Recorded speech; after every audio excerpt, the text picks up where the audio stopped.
Hey everyone, it's Aya. A few days ago, I put up a poll on my Instagram stories about what subject you guys wanted me to talk about, and the Star Wars topic was really popular, so here we are. Today we're going to be talking about 5 ways that Star Wars was actually influenced by Japanese culture.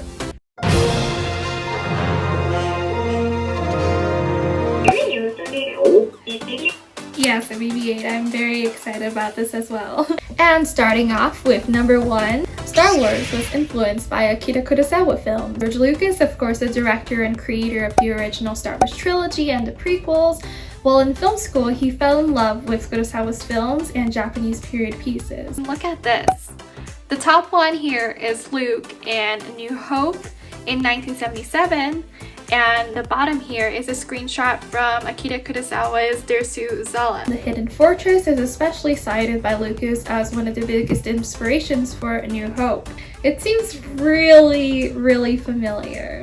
Throne of Blood in an action comedy jidaigeki called Hidden Fortress, about 2 arguing peasants who help an outlaw princess and a samurai mentor escape the clutches of enemy imperial forces. Tell me this sounds familiar to you. Influence number 2, Jedi was derived from the Japanese word jidaigeki.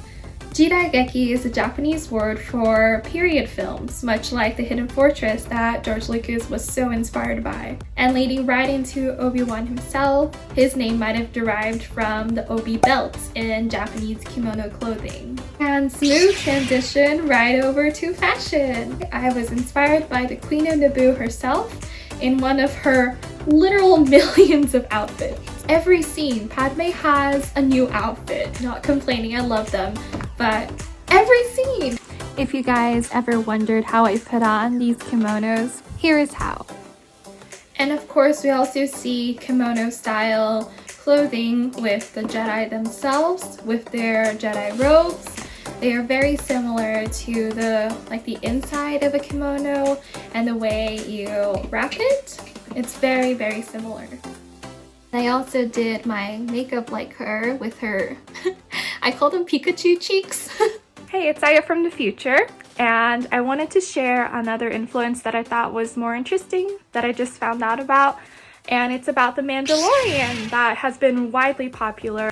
And it's actually inspired by a Japanese manga called Lone Wolf and Cub. And the story follows a wandering samurai, and his family was slaughtered, and so he's taking care of his young son and working as a hired mercenary. So very similar to Mando and Baby Yoda. And last but not least, we have an influence from the recent Star Wars trilogy with the design of Kylo Ren's helmet in The Rise of Skywalker. The design for Darth Vader, the mask and the helmet look incredibly similar to samurai helmets.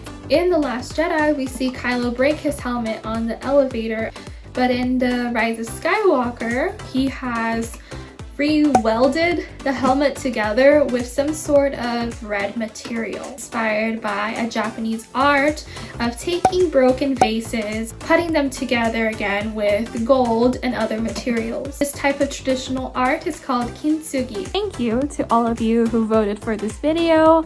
I hope you enjoyed it, and see you later!